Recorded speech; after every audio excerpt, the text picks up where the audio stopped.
Welcome back to my channel. Friends तो बहुत होंगे आप लोगों के पास, ठीक है ना। लेकिन एक मेरा सजेशन है, किताबों को दोस्त बनाइए। They will never deceive to you. कभी भी डिसीव नहीं करेंगे आपको, कभी भी धोखा नहीं देंगे, और हमेशा हर एक मुश्किल के मोमेंट्स में वो आपके साथ होंगे। So be friends with your books. किताबों के साथ अपनी फ्रेंडशिप को बढ़ाएं। चलते हैं अपने टॉपिक के साइड। मार्केटिंग मैनेजमेंट, ये हमने स्टार्ट कर दिया था। मार्केटिंग मैनेजमेंट में अब हम आपको पढ़ाएंगे मार्केटिंग मिक्स के बारे में। तो भाई मार्केटिंग मिक्स क्या होता है भाई? ये मिक्स होता है ना। मिक्स मीन्स क्या होता है? किसी भी चीज़ का मिला जुला एक रूप, राइट।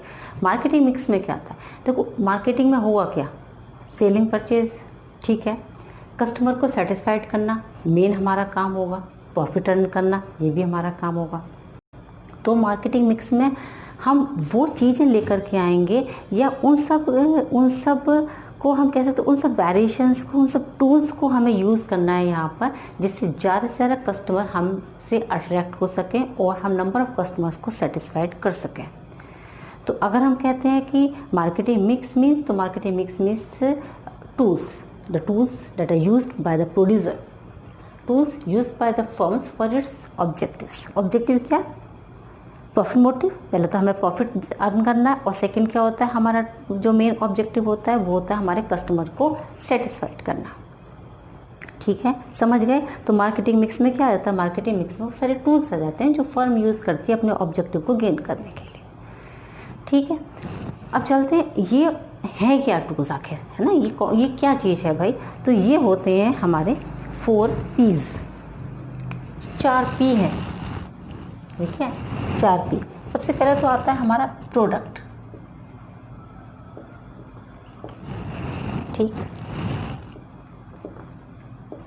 प्राइस, प्लेस, और आ जाता है लास्ट प्रमोशन। ठीक है, ये 4 होते हैं जिस पर हमारा पूरा मार्केटिंग मैनेजमेंट डिपेंड करता है। क्लियर? बस अब हम चलते हैं, सबसे पहले बिना किसी फॉर्मेलिटी के हम चलते हैं प्रोडक्ट की साइड। अब ये प्रोडक्ट सबसे पहले मेन चीज़ है। हम मार्केट में जाते हैं तो प्रोडक्ट को देखते हैं। तो प्रोडक्ट क्या होगा? देखो प्रोडक्ट यहाँ पर टेंजिबल भी हो सकता है और इनटेंजिबल भी हो सकता है, दोनों तरीके की। अगर सर्विसेज प्रोवाइड कर रहे हैं, जैसे हम आपको सर्विसेज दे रहे हैं, हम आपको पढ़ा रहे हैं, तो ये तो हमारी इंटेंजिबल हो गया ना। टेंजिबल वो चीज़ें होगी जो हम टच कर सकते हैं, date can be touch, physical existence होता है उसमें। तो टेंजिबल और इंटेंजिबल दोनों ही चीज़ें प्रोडक्ट में आ जाती हैं भाई। पहले तो ये हो गया हमारी प्रोडक्ट की डेफिनेशन। हम बात करेंगे यहाँ पर प्रोडक्ट मिक्स के बारे में। प्रोडक्ट मिक्स हमारा अच्छा होना चाहिए। क्या चीज़ हमारी अच्छी होनी चाहिए? देखो तो प्रोडक्ट मिक्स में क्या आता है? प्रोडक्ट मिक्स में अगर हम चलते हैं तो प्रोडक्ट में important decisions related to product. यहाँ पर वो अच्छे और इम्पॉर्टेंट डिसीजन लिए जाएंगे, किससे रिलेटेड? हमारे प्रोडक्ट से रिलेटेड, क्योंकि सेल तो वही करना है ना हमको, उससे रिलेटेड। वो उसमें हमें क्या चीज़ें देखनी है? बहुत सिंपल, जैसे क्वालिटी कैसी होगी हमारे प्रोडक्ट की, डिज़ाइन कैसा होगा, पैकेजिंग कैसी होगी, ठीक है। ये सारी चीज़ें हम इसके अंदर इससे रिलेटेड हम यहाँ पे इम्पोर्टेंट डिसीजन लेंगे। एक प्रोडक्ट असॉर्टमेंट का भी नाम आ जाता है इसमें। प्रोडक्ट असॉर्टमेंट, देखो एक होता है प्रोडक्ट सिंपल, जिसमें सिंगल लाइन के प्रोडक्ट आएंगे, और एक होता है जिसमें फर्म एक होगी लेकिन उसमें बहुत सारी कैटेगरी की चीज़ें उसमें वो डिवाइड कर देते हैं। जैसे सिंपल से हम जब शुरू में फर्म बनती है तो वो सिंगल लाइन की चीज़ों को लेकर के आती है, उसके बाद उसी फर्म के बहुत सारी चीज़ें मार्केट में आ जाती हैं, डेट इज कॉल्ड असॉर्टमेंट। उसके बारे में भी वो भी किस में आ जाता है? वो भी प्रोडक्ट मिक्स के बारे में मिक्स में आ जाता है, क्योंकि इससे रिलेटेड भी तो डिसीजन लेंगे हम। भाई हमारा एक प्रोडक्ट मार्केट में अच्छा लॉन्च हो गया और वो चलने लगा, देन हम अपने ही उसी फर्म के नेम से और भी तो प्रोडक्ट लॉन्च कर सकते हैं, है ना। जो सोप बनाते हैं तो क्या वो सर्फ नहीं बनाते हैं, है ना। उसी का सैनिटाइजर ही बन जाएगा, उसी का हैंड वॉश भी आ जाएगा, उसी का फेस वॉश भी आ जाएगा, सब आते नहीं आते। लेकिन पहले वो एक ब्रांड को, एक किसी भी सामान को पहले वो टाइम देते हैं कि वो मार्केट में पहले वो जा करके एक सेटल हो जाए, अपना एक प्लेस बना सके, उसके बाद वो नेक्स्ट असॉर्टमेंट उसका होना स्टार्ट हो जाता है। तो इससे रिलेटेड डिसीजन को यहाँ पर लेना। क्लियर मेरी बात? प्रोडक्ट मिक्स में क्या चीज़ें आती? सबसे पहले प्रोडक्ट मिक्स के कंपोनेंट्स हैं ये सारे। क्या है ये? प्रोडक्ट मिक्स के कंपोनेंट्स। सबसे पहले ब्रांडिंग, प्रोडक्ट की ब्रांडिंग करना बहुत ज़रूरी है। देखो एक सिंपल नेम होता है किसी भी चीज़ का, सिंपल नेम, और एक होता है उसका ब्रांड नेम। ब्रांड में इसका मतलब ब्रांड क्या हो गया, इसका मतलब ब्रांड उसकी आइडेंटिफिकेशन हो गई, वो उससे पहचान लिया जाएगा। आप ब्रांडेड सामान पहनते होंगे ना, है ना, आप उसकी या तो लोगो पे देख करके उसे पहचान लेंगे, या उसका ब्रांड का नेम स्पेशल कहीं पर होगा, उसका सिंबल बना हुआ होगा, आप उसे पहचान लेंगे, है ना। क्वालिटी मेंटेन रखते हैं लोग, स्टैंडर्ड मेंटेन रखते हैं। आपको उसमें किसी भी तरीके की कोई भी प्रॉब्लम की मतलब उसमें गुंजाइश ही ख़त्म हो जाती है। अगर हम कहते हैं एक तरीके से, अगर आपको ये पता है कि हाँ ये इस ब्रांड का है, तो वहाँ पे आपको क्वेश्चन आंसर लेना या देना ही वो फिनिश हो जाता है। समझ गए। ब्रांडिंग में क्या आता है, आइडेंटिफिकेशन ऑफ प्रोडक्ट, प्रोडक्ट की पहचान होती है। ब्रांड जैसे नेम है, डिज़ाइन है, सिंबल है, किसी भी रूप में ब्रांड हो सकता है ना, नेम के रूप में, डिज़ाइन में, या फिर सिंबल में, किसी में भी आता है। आप ब्रांडेड, सब ब्रांडेड यूज़ करते हैं सामान, सबको पता है। एक होता है, ये होता है हमारे जेनेरिक नेम है, जेनेरिक नेम सॉरी, तो ये मतलब होल क्लास ऑफ प्रोडक्ट। एक जैसे एक होता है ब्रांडेड नेम किसी भी चीज़ का, जैसे मोबाइल है ना, समझ गए, मोबाइल है तो वो हो गया हमारा कैसा, जेनेरिक नेम, भाई मोबाइल है सारे। एप्पल का हो गया, ये क्या हो गया, उसका ब्रांडेड नेम हो गया। समझ गए मेरी बात को। इसमें हम कुछ भी ले सकते, क्रीम है सारी, क्या हो गया, जेनेरिक नेम की हो गई सारी। क्रीम में भी अगर लैक्मे है तो वो कैसा हो गया, ब्रांड हो गया उसका। समझ गए, है ना, तो जेनेरिक समझ गए ना। ये कैसा होता है, ये होल क्लास ऑफ प्रोडक्ट, पूरे प्रोडक्ट का एक क्लास, सिंपल। आगे देखते हैं हम, जैसे अब इसमें क्या आता है, एक ब्रांड आता है, एक ब्रांड नेम आता है ना, एक ब्रांड मार्क आता है, और एक ट्रेडमार्क आता है। ठीक है, तो एक ब्रांड आता है, ब्रांड नेम आता है, उसके बाद ब्रांड मार्क आता है, और एक ट्रेडमार्क आता है। अब ट्रेडमार्क में क्या होता है, ट्रेडमार्क होते हैं हमेशा लीगल। ठीक है, तो ट्रेडमार्क में लीगल प्रोटेक्शन दिया जाता है। लीगल प्रोटेक्शन इट मीन्स अब आपके इस ब्रांड को और कोई यूज़ नहीं कर सकता, ये लीगली प्रोटेक्टेड हो चुका है। समझ गए आप मेरी बात को। ठीक है, ये पूरी तरीके से लीगली प्रोटेक्ट हो चुका है, इसके अलावा उसे और कोई यूज़ कभी भी नहीं कर पाएगा। समझ गए, क्या होगा, ब्रांड नेम, ब्रांड मार्क, या फिर ट्रेडमार्क। ट्रेडमार्क मतलब लीगल प्रोटेक्शन, मतलब ब्रांड मार्क और ट्रेडमार्क में सिर्फ इतना ही डिफरेंस होता है कि ट्रेडमार्क को लीगली प्रोटेक्शन दे दिया जाता है। ठीक, चलते हैं आगे। अब जो ब्रांड होगा उसकी कुछ क्वालिटीज़ सिंपल है, आप खुद से भी उसमें मतलब ब्रांडेड जो चीज़ें यूज़ करते होगे क्या क्या क्वालिटी होती है उसकी, है ना, या ब्रांड में क्या क्या क्वालिटी होनी चाहिए, आप खुद भी उसमें आराम से कर सकते हो। बहुत सिंपल है। देखो, एक तो शॉर्ट एंड सिंपल होना चाहिए ब्रांड का नेम, जो आराम से सब लोग बोल सकें या याद रख सकें। प्रोनाउंसिएशन उसका इजी होना चाहिए, इतना टिपिकल नेम ना रख दो कि कोई उसको प्रोनाउंसिएशन करने में भी उसको दिक्कत आ रही है। सजेस्टिव होना चाहिए हमेशा। सजेस्टिव मीन्स कि अगर हमने जैसे माना ये मार्कर ही है हमारा, मार्कर का अगर हमने ब्रांड नेम रखा तो उसके ब्रांड से हमें ये समझ आना चाहिए कि ये मार्कर का ऐड किया जा रहा है। समझ गया, क्लियर है। सजेस्टिव होना चाहिए कि उसका नाम पढ़ करके हमको ये समझ में आ जाए कि इसका मतलब ये इससे रिलेटेड है। क्लियर, आगे चलते हैं। यूनिक और डिस्टिंक्टिव होना चाहिए, थोड़ा सा सबसे डिफरेंट नहीं होगा तो फिर भाई कौन हमसे आकर के लेना चाहेगा वो जो ये ब्रांड हमारा कौन यूज़ करेगा। तो कुछ तो डिफरेंट देंगे भाई हम, हैं। अगर हम आपसे क्या क्या आप हमारे चैनल के थ्रू पढ़िए, अगर हम आपको कुछ भी सबके जैसा ही अगर हम भी देने लगेंगे तो फिर तो आप तो नहीं पढ़ेंगे ना। समझ गए ना। इसलिए तो जितना इजी हो सकता है, हर एक का ना अपना अपना एक लैंग्वेज होती है, हर किसी का अपना अपना पढ़ाने का एक तरीका होता है, और अपना अपने तरीके से सब आपको अपनी बात को रिप्रेजेंट करते हैं, है ना। हमारा मानना ये है कि जो कुछ हमको आता है अगर वो दूसरे को ट्रांसफ़र नहीं हो पा रहा तो बेकार है हमारा। ठीक है ना, है ना।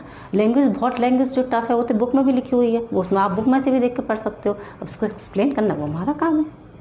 ठीक, चलते हैं आगे। मीनिंगफुल होना चाहिए, ऐसा नहीं हो कि सेंसलेस नेम रख दें आप। नेम हमारा कैसा होना चाहिए, हमारा ब्रांड हमेशा मीनिंगफुल होना चाहिए। ठीक, चलते आगे। इसके एडवांटेजेस क्या होते हैं। एडवांटेजेस दोनों के लिए, कस्टमर के लिए भी और आपके प्रोड्यूसर के लिए भी। देखो, help in the product differentiation. अब आपका प्रोडक्ट अलग अलग हो गया, बहुत सारे प्रोडक्ट हम बना रहे हैं और प्रोडक्ट हमारे अलग अलग हैं, हम उनको ब्रांड सेट कर दें तो हम दूर से ब्रांड के हिसाब से प्रोडक्ट को आइडेंटिफाई कर पाएंगे कि हाँ ये उस ब्रांड का सामान पड़ा हुआ है, ये उस ब्रांड का सामान पड़ा हुआ है, ये उसका है। हमको ईजी हो गया। एज ए प्रोड्यूसर बात कर रहे हैं। Help in the product identification, हम प्रोडक्ट को भी पहचान लेंगे अगर हमने ब्रांड में, जैसे बहुत सारी क्रीम है, अगर हम माना क्रीम की जो सैशे होता है या उसकी बॉटल है जो वो हमने सेट कर रखी है उसके डिज़ाइन, तो हम उसको बहुत दूर से पहचान लेंगे कि हाँ, तो उस वहाँ पे हमको अलग अलग उसमें दिक्कत नहीं होगी किसी भी तरीके की। समझ गए? हेल्पिंग एडवर्टाइजिंग बहुत सिंपल है, एडवर्टाइजमेंट करने में आपको ईजी हो जाएगा, है ना। कैसे प्रमोशन करेंगे अपनी चीज़ों का। स्टेटस सिंबल है, ये कस्टमर के हिसाब से बता रहे हैं आपको। ब्रांडेड सामान पहनते ना, एक अपने आप में एक बात आती है कि हाँ स्टेटस हमारा मेंटेन रहता है, ठीक है ना, ब्रांडेड पहना हुआ है भाई, ऐसे ऐसे थोड़ी है। इंश्योर क्वालिटी, दूसरी चीज़ आ गई, अपने आप ही बोलोगे हाँ ठीक है ना। ब्रांडेड पहनोगे या ब्रांडेड यूज चीज़ों को यूज़ करोगे, क्वालिटी इंश्योर रहेगी, आपको पूछने की वहाँ पर नीड ही नहीं रहेगी कि ये ऐसा तो नहीं निकल जाएगा कहीं, नहीं पूछोगे ना, पता है ना, क्योंकि वो ऐसा होगा, अच्छा होगा। उसके बाद डिफ्रेंशिएशन प्राइसिंग, अलग भाई, अब ब्रांड के हिसाब से प्राइसिंग तो अलग अलग होगी, लोकल चीज़ की अलग होगी और ब्रांडेड की अलग होगी। एक सिंपल फ़ोन हो गए, एप्पल के फ़ोन हो गए, आ गया। न्यू प्रोडक्ट को अगर हमें लॉन्च करना है तो वहाँ पर ब्रांडिंग हमारे लिए बहुत हेल्पफुल हो जाती है, ठीक है, क्योंकि नया प्रोडक्ट है, आप ब्रांडिंग कर दें, इसकी ब्रांड दे दें उसको, तो वो अपने आप ही मार्केट में अपने आप ही ग्रो करने लगेगा। समझ गया मेरी बात को इतनी? आगे हमने आपको क्या पढ़ाया, कंपोनेंट्स, जो हम प्रोडक्ट के कंपोनेंट पढ़ा रहे हैं उसमें हमने अभी आपको पढ़ाया सिर्फ ब्रांडिंग, ठीक है। इसके बाद हम पढ़ाएंगे आपको लेबलिंग और पैकेजिंग।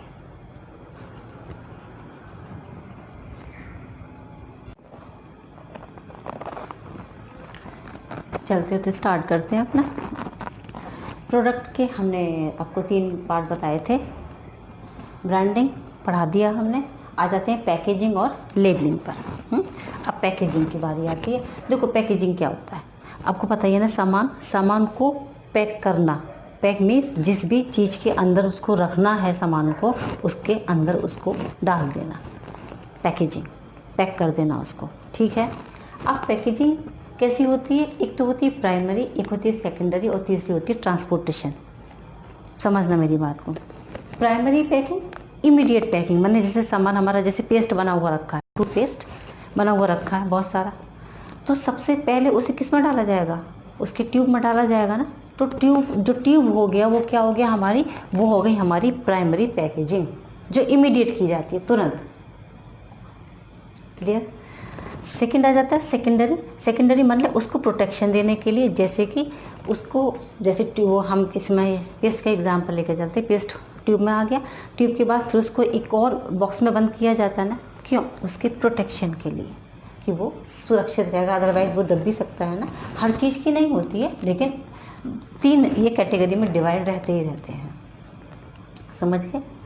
क्लियर है मेरी बात? जैसे आप चॉकलेट का एग्जांपल लेकर के चल सकते हैं। चॉकलेट है, उसके ऊपर पहले जो आपको गोल्डन कलर का एक रैपर होता है ना, शीट, उसके ऊपर में कवर रहती है, उसके बाद फिर वो एक और पैकेट में कवर रहती है।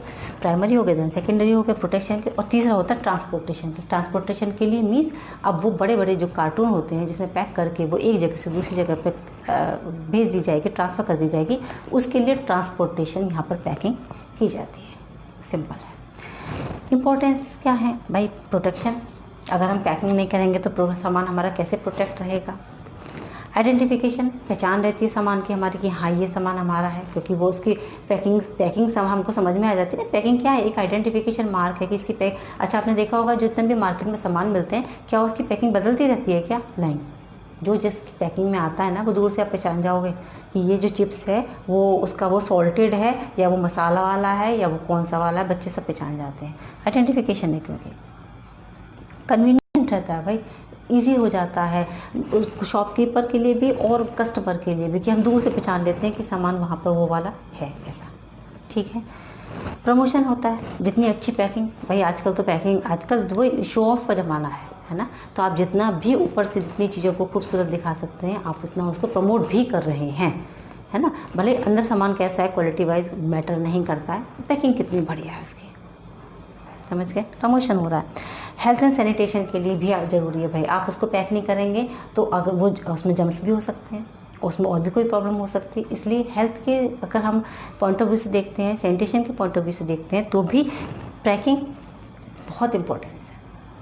उसके बाद आता है self service outlet. Self service outlet कैसे, बहुत सारी जगह ऐसी होती है जहाँ पर जो कस्टमर है वो अपने पैसे को बाहर सबमिट कर देता है या डिपॉजिट कर देता है और अंदर जा कर के सामान को वो ले सकता है। सेल्फ सर्विस है वहाँ पर, है ना। तो सेल्फ सर्विस में अगर आपको वो सामान आप आइडेंटिफाई नहीं कर सकते तो आप सामान उठा के कैसे लेके आओगे, है ना। तो उसमें क्या होता है, कस्टमर को ईजी हो जाता है अपने सामान को पहचानना। दूर से पैकिंग देख करके आप समझ जाओ कि हाँ ये ब्रांड रखा हुआ है या यहाँ पर ये सामान रखा हुआ है। समझ गए? पैकिंग क्लियर है, बहुत सिंपल है। लेबलिंग उससे भी ज़्यादा सिंपल। पैकिंग हो गई, ऊपर आपने देखा होगा लेबल लगा हुआ होता है। लेबल में कंटेंट्स, पहले तो फर्म का नेम, है ना, उसका प्लेस, उसमें contents, expiry date, manufacturing date, उसमें इंग्रेडिएंट्स कितने पड़े हुए हैं, इन सारी चीज़ों की जानकारियाँ उसके अंदर लिखी रहती है। क्या है? लेबलिंग है ना। क्या लिखा है? Put identification mark on package. Package के ऊपर उसका आइडेंटिफिकेशन मार्क है, ठीक है। क्या कहलाता है वो? हमारी लेबलिंग। लेबल दो तरीके की लेबलिंग होती है, एक तो सिंपल होती है, एक एलाबोरेट होती है। सिंपल जो सिंपल चीज़ों के लिए हो जाती है, और एलाबोरेट वो होती है जो आपके सामान को दूसरों से थोड़ा सा हटके बना देती है, वो लेबलिंग हो जाती है एलाबोरेट, जो बहुत बड़ी बड़ी कंपनीज अपने सामान को प्रमोट करने के लिए यूज़ करती हैं। ठीक है, क्लियर है मेरी बात? अब लेबलिंग की अगर इम्पोर्टेंस लेकर के चलते हैं तो भी बहुत सिंपल है। देखो, डिस्क्राइब द प्रोडक्ट। अगर आप लेबलिंग को ही पढ़ते चले जाएंगे जो बाहर लिखा हुआ, तो आप प्रोडक्ट के बारे में सारी इन्फॉर्मेशन उसमें लिखी हुई होंगी, आपको किसी से पूछने की भी ज़रूरत नहीं पड़ेगी। आइडेंटिफाई द प्रोडक्ट, आप प्रोडक्ट पहचान जाओगे बाहर उसके बॉक्स पर, लेबल पे समझ जाओगे ना किसमें क्या है कैसा है। हेल्प इन ग्रेडिंग, आपको ग्रेड देने में उसमें ईजी हो जाएगा कि ये सामान इतने है और ऐसा है, इसको A grade, B grade, C grade.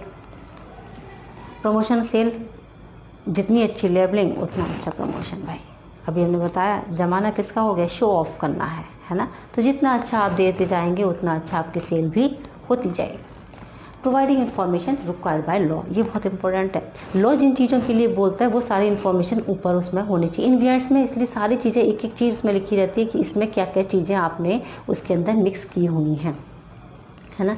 Cigarette के रैपर पे लिखा रहता है cigarette is smoking injurious to health, लिख दिया उन्होंने, बात खत्म हो गया। आपकी मर्जी, आप पियो ना पियो, ठीक है। तो वो सारी चीज़ें, वो इन्फॉर्मेशन उसमें लिखी होंगी जो लॉ ने रिक्वायर्ड की हुई होंगी। समझ गए आप मेरी बात को? स्टेटरी वार्निंग करके नीचे लिखा भी रहता है सारी चीज़ें। क्लियर है मेरी बात? यहाँ पर पैकिंग और लेबलिंग, माने हमारा प्रोडक्ट का पूरा काम फिनिश हो गया। 4P पढ़ाने हैं ना, 4P में से पहला P प्रोडक्ट के ब्रांडिंग, पैकिंग और लेबलिंग यहाँ फिनिश हो जाते हैं। अब हम सेकंड P की साइड चलते हैं। फर्स्ट P था, अब सेकंड P की साइड हम चलते हैं, ठीक।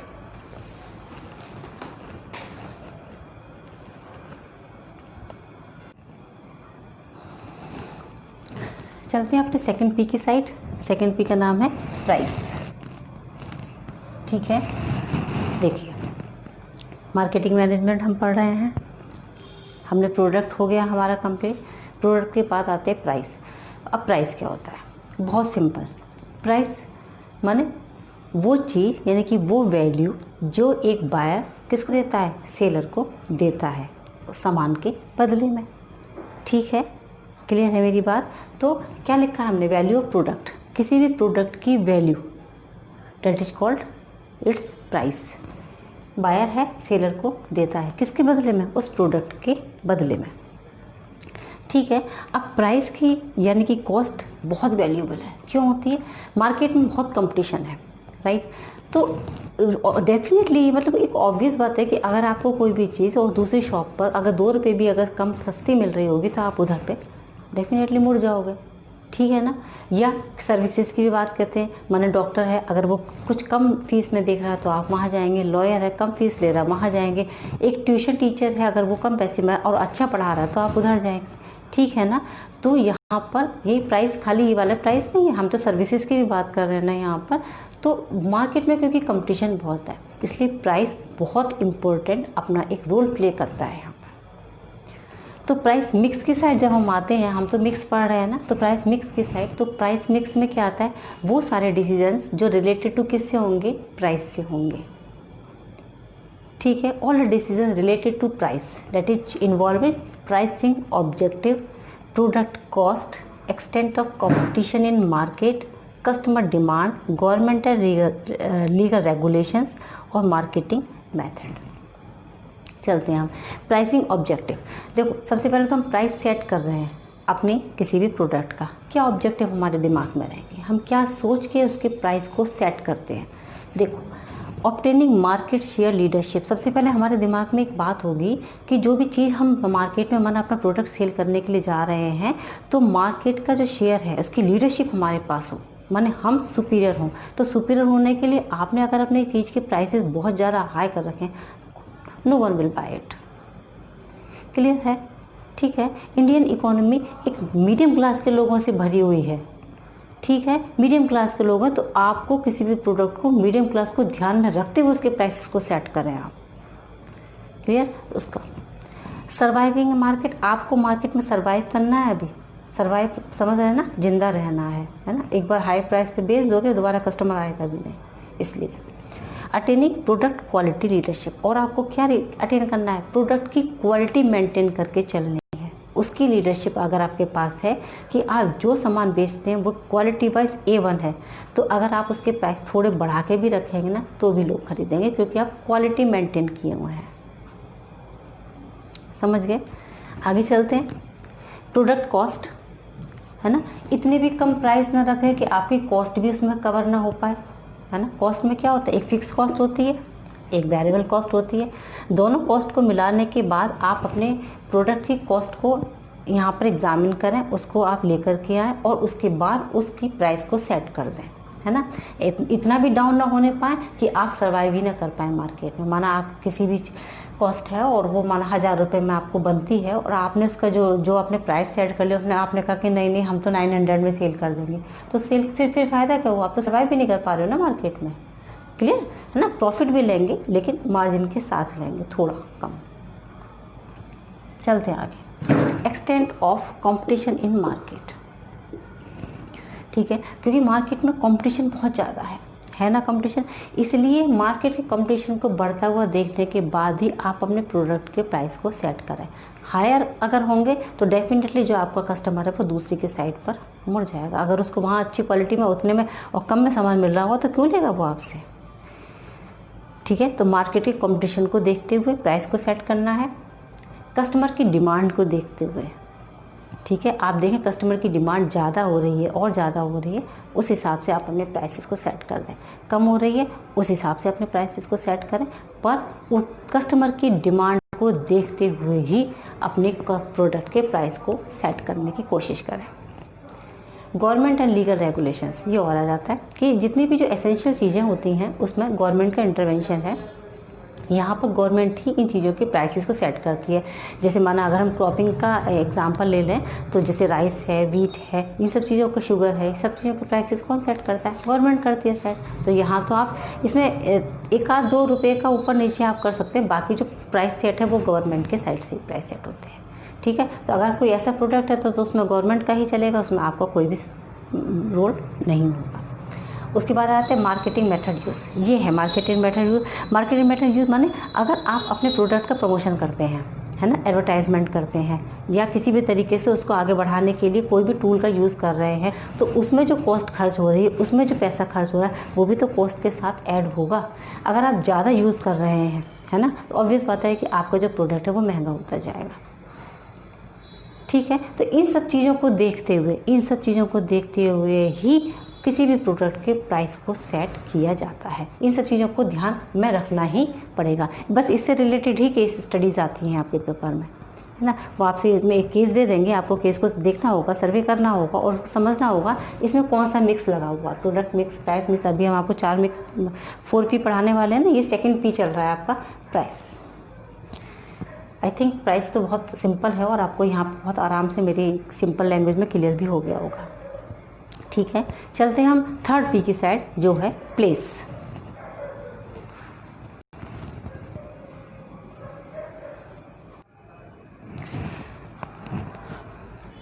चलते हैं अपने 3rd P की साइड, दैट इज प्लेस, यानी कि फिजिकल डिस्ट्रीब्यूशन। देखिए प्रोडक्ट हो बन गया, प्राइस भी सेट हो गया, अब आता है उसका फिजिकल डिस्ट्रीब्यूशन करना।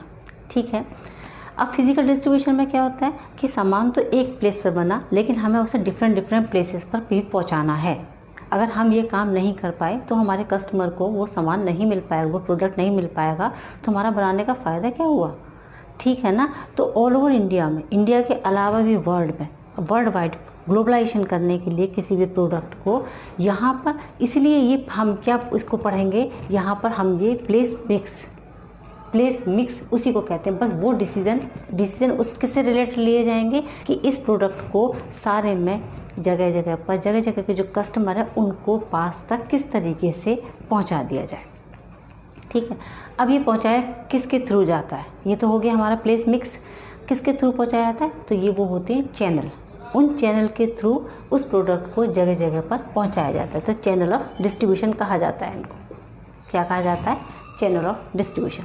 देखिए, अब हम आपको पहले समझाते हैं। ये प्रोड्यूसर है, इसको मैन्युफैक्चरर भी कह सकते हैं। प्रोड्यूसर अपना सामान किसको देता है? होलसेलर को। होलसेलर किसको देता है? रिटेलर को। और रिटेलर से किसके पास आता है? कंज्यूमर के पास। बन गई एक चेन। ठीक है, जब हम इसको लेवल में डिवाइड कर देते हैं, जैसे हमने ये लेवल लिखा हुआ है, तो इसमें लेवल कैसे आते हैं? एक होता है ज़ीरो लेवल। ज़ीरो लेवल माने डायरेक्ट लेवल। डायरेक्ट मतलब सीधा कंज्यूमर का रिलेशनशिप किससे होगा? प्रोड्यूसर यानी कि मैन्युफैक्चरर से होगा। यानी कंज्यूमर जाकर के सामान मैन्युफैक्चरर से डायरेक्टली लेकर के आएगा। ठीक है, अब वो कैसे? देखो, ऑनलाइन शॉपिंग जो होती है तो इसमें तो कोई मिडिल मैन ही नहीं है ना। हमारा सामान हमने पसंद किया, आया, हमारे पास सामान भी आ गया। क्लियर है ना। बस अगर ये फैक्ट्री में अगर जाकर के हमें ये काम करें तो थोड़ा सा वो इनकन्वीनियंट हो जाता है कि हम शुगर की फैक्ट्री में जा रहे हैं, फिर हम गारमेंट्स की फैक्ट्री में जा रहे हैं, फिर हम किसी और की फैक्ट्री में जा रहे हैं, वहाँ पे कस्टमर को थोड़ी सी प्रॉब्लम होनी स्टार्ट हो जाती है। ठीक है, ये जीरो लेवल होते हैं, इसको जीरो लेवल के चैनल कहा जाता है, जहाँ पर डायरेक्टली लिंक होता है कंज्यूमर का मैन्युफैक्चरर के साथ। और ये जितने भी ऑनलाइन जो काम हो रहे हैं सारे इंटरनेट के थ्रू, है ना, ये सारे इसके अंदर आते हैं। ठीक है, फिर हम पढ़ते इनडायरेक्ट चैनल, इनडायरेक्ट लेवल। इसमें आते हैं ये लेवल्स। देखो, इसमें प्रोड्यूसर, होलसेलर, रिटेलर, कंज्यूमर, है ना। और इसमें अगर बीच में यहाँ पर अगर कौन आ जाता है? इसके एजेंट आ जाते हैं। ये भी आ जाता है कि प्रोड्यूसर किसको देगा? एजेंट को देगा। फिर एजेंट होलसेलर को, होलसेलर रिटेलर को, रिटेलर फिर किसके पास पहुँचेगा सामान? सारा कंज्यूमर के पास। तो एक्सपोर्ट इंपोर्ट का काम तो बिना एजेंट के नहीं हो सकता ना, तो वो एजेंट के थ्रू काम करा दिया जाएगा। समझ गए मेरी बात को? ये होते हैं चैनल्स। ठीक है, डायरेक्ट चैनल और इनडायरेक्ट चैनल। ये डायरेक्ट हो गया जीरो लेवल, और ये हो गया हमारे इनडायरेक्ट चैनल। ठीक है, इतनी बात के लिए। अच्छा, अब आ जाते हैं बहुत सिंपल इन फंक्शंस क्या होते हैं इन चैनल्स के। बहुत सिंपल है, ये सॉर्टिंग का काम करते हैं। सॉर्टिंग माने ये एक बल्क में सामान को खरीद लेते हैं, है ना। बल्क में खरीदने के बाद उसको ये पैकिंग में अलग अलग उसको डिवाइड कर लेते हैं, सॉर्टिंग कर देते हैं सामान की। एक्यूमुलेशन यानी कि स्मूथ सप्लाई रहती है हमेशा। ये इतना सामान फटाफट उधर से आ रहा है, इधर जा रहा है, उधर से आ रहा है, इधर जा रहा है, तो मार्केट में कभी भी किसी भी चीज़ की शॉर्टेज नहीं होनी पाती इन चैनल्स की वजह से। और क्या होता है? वैरायटी के प्रोडक्ट होते हैं इनके पास, क्योंकि इनका काम ही होता है जगह जगह मैन्युफैक्चरर के पास जा करके सामान को लेकर के आना। पैकिंग ये अपने हिसाब से पैकिंग भी करते हैं। छोटी पैकिंग कर ली, छोटे में कर दिया, या पैकिंग में अपना लेबल चेंज कर दिया, कुछ और कस्म कम कर दिया।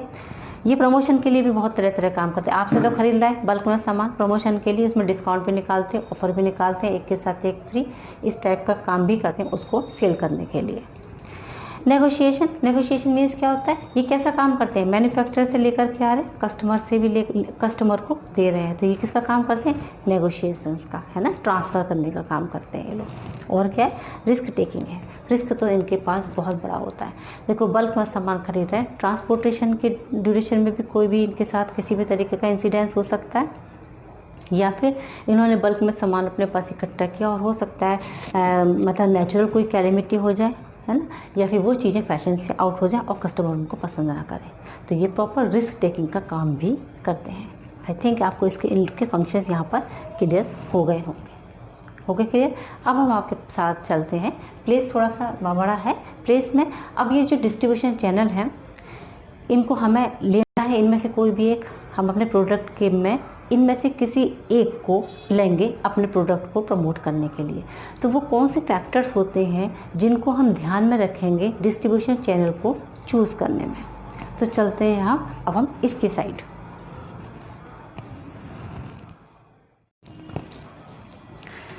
So let's start.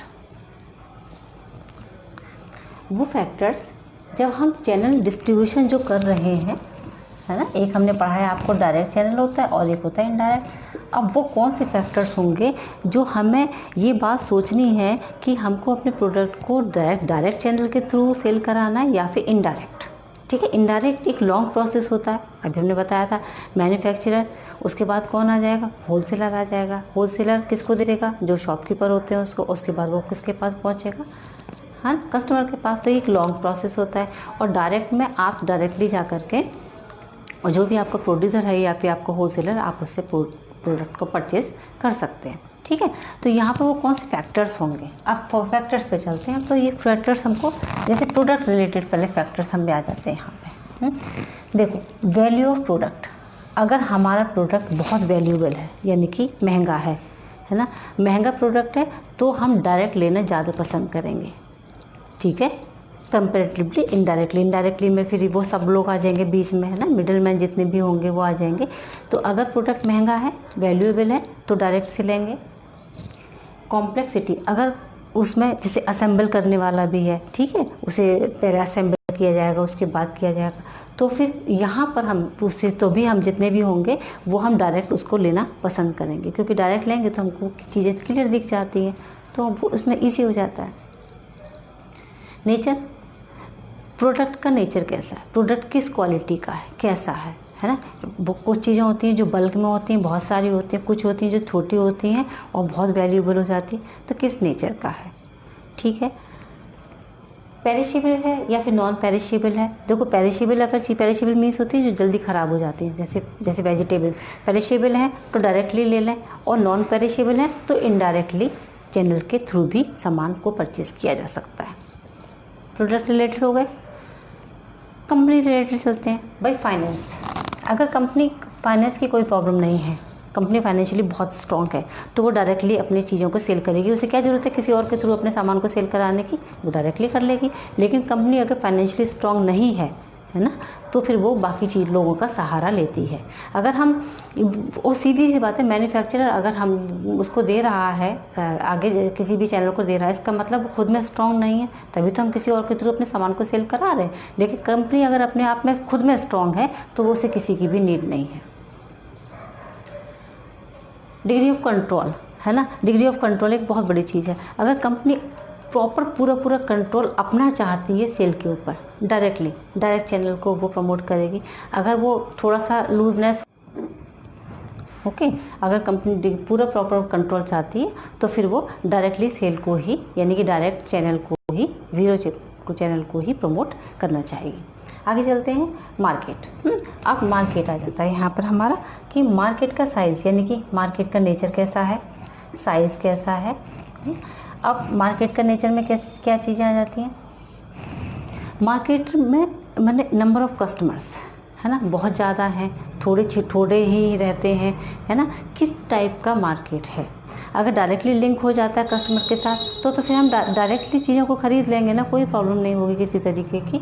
या फिर साइज़ में कैसा है, साइज़ में अगर छोटा है तो भी हम डायरेक्ट ले सकते हैं। ज्योग्राफिकल एरिया कितना बड़ा है उसका, उसके हिसाब से। या फिर क्वांटिटी परचेज की जाती है, यानी कि बल्क में सामान ख़रीदा जाता है, कम ख़रीदा जाता है, ज़्यादा ख़रीदा जाता है। ठीक है, अगर ज़्यादा ख़रीदा जाता है तो हम इनडायरेक्ट चैनल को भी यूज़ कर सकते हैं, और अगर कम ख़रीदा जाता है तो फिर डायरेक्ट चैनल ही वहाँ पर ज़्यादा बेटर रहेंगे मेरे हिसाब से। क्लियर है मार्केट का नेचर कैसा है, साइज़ कैसा है, ज्योग्राफिकल और क्वांटिटी परचेज, यही चीज़ें आती हैं। यही ऐसी ही केस स्टडी वाइज आपकी चीज़ें आएंगी, तो वो आपको यहाँ पर इसको मेंशन करना पड़ेगा। आ जाते हैं कॉम्पिटिटिव फैक्टर। कॉम्पिटिटिव फैक्टर में और जाते हैं, एक मोनोपोली होता है, एक कॉम्पिटिशन मार्केट होता है। देखो, मोनोपोली है अगर आपकी, तो फिर डायरेक्ट चैनल बेस्ट है, कोई प्रॉब्लम नहीं है। लेकिन जहाँ पर कंपटीशन है, तो कंपटीशन के लिए आपको डेफिनेटली किसी और का सहारा भी लेना पड़ेगा। ठीक है, तो वहाँ पर किसी और के थ्रू भी सामान को सेल करवाया जाता है, यानी कि वहाँ पे इनडायरेक्ट चैनल को ही प्रमोट किया जाता है। और मोनोपोली है तो कोई प्रॉब्लम ही नहीं है भाई, आप ही हैं वहाँ पे, तो डायरेक्ट ही सामान खरीदा जाएगा। क्लियर।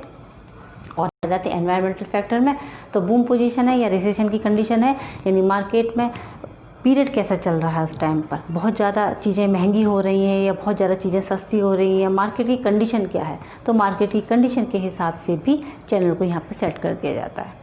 ठीक है, अगर मार्केट में कोई प्रॉब्लम नहीं है ना, अच्छा सबके पास अच्छा पैसा है तो डायरेक्ट भी ले सकते हैं, और अगर ऐसी कोई कंडीशन है तो वहाँ पे हमें इनडायरेक्ट चैनल को ही प्रमोट करना पड़ेगा। क्लियर है मेरी बात? ये कुछ 4 स्टेप्स हैं जहाँ पर हम इन चैनल के थ्रू सारे कामों को करा लेते हैं। ठीक है, मैंने ये जो चैनल वर्किंग करते हैं तो ये 4 स्टेप्स में काम करते हैं। सबसे पहले जैसे ऑर्डर प्रोसेसिंग किया जाता है, तो बात क्लियर है, अगर हमको प्रोडक्ट किसी को पसंद आया और हमने आगे उसमें काम किया तो सबसे पहले क्या किया जाता है, ऑर्डर को प्रोसेस किया जाता है। और हर कंपनी ये चाहती है कि जितनी जल्दी ऑर्डर आए उतनी जल्दी फटाफट उसकी डिलीवरी भी कर दी जाए, क्योंकि अगर डिलीवरी टाइम पे हो जाती है कस्टमर को, आपके मतलब आपके थ्रू कस्टमर को डिलीवरी टाइम से हो जाती है और प्रॉपर होती है, जिस चीज़ की डिमांड उसने की वैसी ही होती है, तो आपकी रेपुटेशन मार्केट में अच्छी हो जाती है। तो पहला आ जाता है हमारा ऑर्डर प्रोसेसिंग हुआ। दूसरा हो गया ट्रांसपोर्टेशन, ऑर्डर आ गया, आपने उसको ट्रांसपोर्ट के जरिए फटाफट से भेज दिया। ट्रांसपोर्टेशन है ही क्या, पूरे ऑल ओवर में अपने सामान को, अपने प्रोडक्ट को पहुंचाना, दैट इज कॉल्ड ट्रांसपोर्टेशन। हो जाएगा इतना ट्रांसपोर्टेशन। उसके बाद आता है वेयर हाउसिंग। वेयर हाउसिंग क्या चीज़ होती है, जो चीज़ें अभी सेल नहीं हो सकती हैं, तो हमने बना तो लिया स्टॉक में, वो सब कहाँ पे रख दिया जाता है, वेयर हाउस में रख दिया जाता है। जैसे क्रॉप्स हैं, बहुत सारी चीज़ें हैं, गवर्नमेंट के भी होते हैं वेयर हाउसेस, उन्हें वहाँ रख दिया जाता है, और जब जब सीज़न आता है तो वहाँ से निकाल करके उनको सेल आउट कर दिया जाता है। ठीक है, और आते हैं इन्वेंट्री। इन्वेंट्री मतलब स्टॉक होता है। यहाँ पर ये स्टॉक वो स्टॉक होता है जो रेडी टू सेल होता है, बिल्कुल तैयार है, जैसे ही ऑर्डर आया उठा करके वहाँ से उसे दे दिया जाएगा। इन्वेंट्री में कुछ चीज़ें आती हैं। एक तो फर्म की पॉलिसी कैसी है, माने फर्म अगर हमेशा ही अपने कस्टमर को प्रमोट करती है और कस्टमर पे ध्यान देती है, तो अपने इन्वेंट्री का बिल्कुल अपडेट रखेगी वो, कि जैसे ही कस्टमर की डिमांड आती है उसने उठा करके इन्वेंट्री में से सामान बहुत जल्दी से उसको पास करना स्टार्ट कर दिया। अगर फर्म की पॉलिसी थोड़ी ऐसी है कि ठीक है कस्टमर ने कहा फिर हम देखेंगे, बना लेंगे, भेज देंगे, इन्वेंट्री भी वैसी ही होगी उसकी। सेल फोरकास्ट बहुत इसमें मैटर करती है कि आपकी इन्वेंट्री में बहुत सारा सामान है, क्योंकि सेल फोरकास्ट जो की गई थी, प्रेडिक्शन इतना परफेक्ट किया गया, इतना सॉलिड किया गया कि हमको पता है कि अब आने वाले टाइम में इस चीज़ की सेल और ज़्यादा यानी कि डिमांड बढ़ेगी, तो हमने अपनी इन्वेंट्री में उसको उतना सामान पहले से ही बना करके रखा हुआ है। रिस्पॉन्सिव हैं हम अपने कस्टमर के लिए या अपनी जिम्मेदारियों के लिए, इसलिए हम पहले से ही इन्वेंट्री में अपना सामान प्रॉपर तरीके से रखते हैं, और इन्वेंट्री में सामान इतने कायदे से रखा जाता है कि वो कहीं से भी कैसे भी डिस्ट्रॉयड ना होने पाए।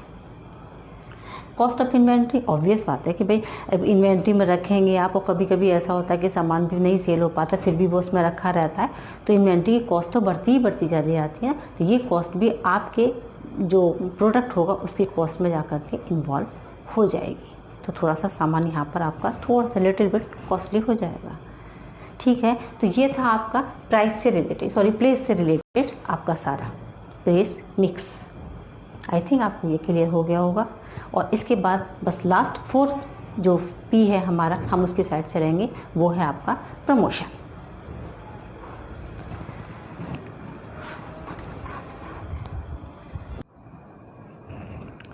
So let's start our 4th P, right. 4 P हैं, 4 पी में 3 पी कंप्लीट हुए, और अब आता है हमारा 4th पी, प्रमोशन।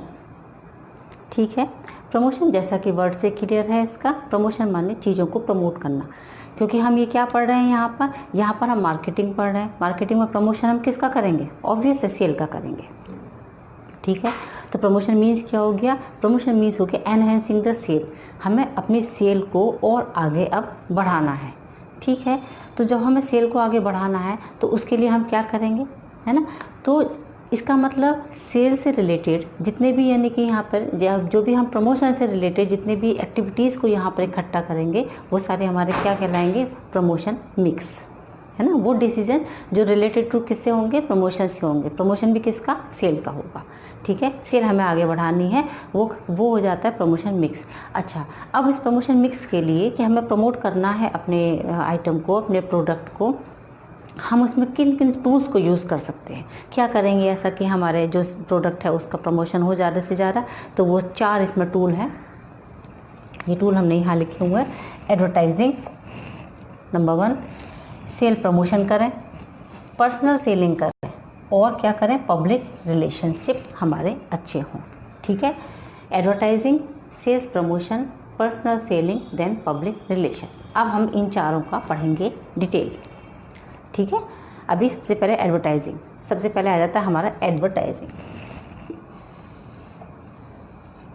ठीक है, अच्छा, एडवर्टाइजिंग के लिए हम क्या करते हैं, एडवर्टाइजमेंट तो आप लोग जानते हैं, अब जैसे आप लोग टीवी में देखते हैं एडवर्टाइजमेंट, ये लिखा हुआ एन द सेल, इसकी डेफिनेशन लिखी हुई है। एडवर्टाइजिंग क्या होता है, एडवर्टाइजिंग माने उस चीज़ का, जो भी चीज़ हमको मार्केट में हमें लेकर के आनी, उसका हमको क्या करना है, लोगों के बीच में हमें उसे किसी भी तरीके से पहुंचाना है। ठीक है, ये एक पेड फॉर्म होती है, एडवर्टाइजमेंट फ्री में कुछ नहीं होता, ये हमेशा कैसे होते हैं, पेड होते हैं, पेमेंट किया जाता है इसका। ठीक है, अच्छा, दूसरी बात एक और चीज़ आ जाती है, हमने पेमेंट तो करवा दिया, लेकिन जो पर्सन उसको एडवर्टाइज़ कर रहा होगा वो आइडेंटिफाइड होना चाहिए, उसे लोग पहचाने, है ना, उसे, इसीलिए तो सेलिब्रिटी को लिया जाता है, इसीलिए सेलिब्रिटी को लिया जाता है क्योंकि लोग उन्हें जानते हैं, है ना, लोग उन्हें जानते हैं, तो वो जो जिन चीज़ों को बारे में आपसे कहेंगे तो आप उस पर भरोसा रखेंगे, आप उनको ट्रस्ट करेंगे और आप उसे लेने की कोशिश भी करेंगे। इसीलिए एडवर्टाइजमेंट की डेफिनेशन में ये लिखा हुआ है, paid form of non personal presentation and promotion by an identified person. ठीक है, तो कितनी चीज़ें आती हैं, एक तो पेड फॉर्म हो गया कि हमने बता दिया आपको कि फ्री में नहीं होता, आपको उसका पैसा देना पड़ेगा। दूसरी बात चीज़ क्या हुई, नॉन पर्सनल। ठीक है, एडवर्टाइजमेंट नॉन पर्सनल होता है, आप खुद में जाकर के एडवर्टाइजमेंट नहीं करेंगे, है ना, कस्टमर के पास जाकर के आप एडवर्टाइजमेंट करें, नहीं, ये नॉन पर्सनल होता है, आपका कस्टमर के साथ कोई लिंक नहीं हुआ किसी तरीके से, नॉन पर्सनल होगा। तीसरी बात क्या होगी, ये प्रमोशन कौन करेगा, आइडेंटिफाइड पर्सन होगा, कोई जो वो पर्सन होगा जिसको लोग जानते होंगे। समझ आ गई, इसे कहते हैं एडवर्टाइजमेंट। क्लियर है, क्या फीचर्स होते हैं एडवर्टाइजमेंट के, ये फीचर्स हमने इसमें लिखे हुए हैं, ये आपके फीचर्स हैं, ये फीचर्स हैं। एक तो रीच, माने जो सामान है वो लोगों के पास तक पहुंच जाएगा थ्रू एडवर्टाइजमेंट। ठीक है, क्योंकि लोग एडवर्टाइजमेंट देखेंगे, भाई जब किसी भी चैनल पे आपने डलवा दिया या आपने न्यूज़पेपर में लगवा दिया या आपने उसकी होर्डिंग्स लगवा रहे हैं, किसी भी तरीके से आप काम करवा रहे हैं, एडवर्टाइजमेंट दे रहे हैं, तो लोगों तक आपका वो प्रोडक्ट पहुँच जाएगा ईजीली, वर्ल्ड वाइड। चॉइस, लोगों के पास वाइडर चॉइस हो जाती है एडवर्टाइजमेंट के थ्रू, भाई इसका भी आ रहा, उसका भी आ रहा, अब लोगों के पास चॉइस हो गए, नहीं हो गए, अब आप अपनी पसंद से वहाँ पर सामान अपने हिसाब से उसको चूज़ कर सकते हैं कि आपके लिए क्या बेस्ट है, what is the best for you.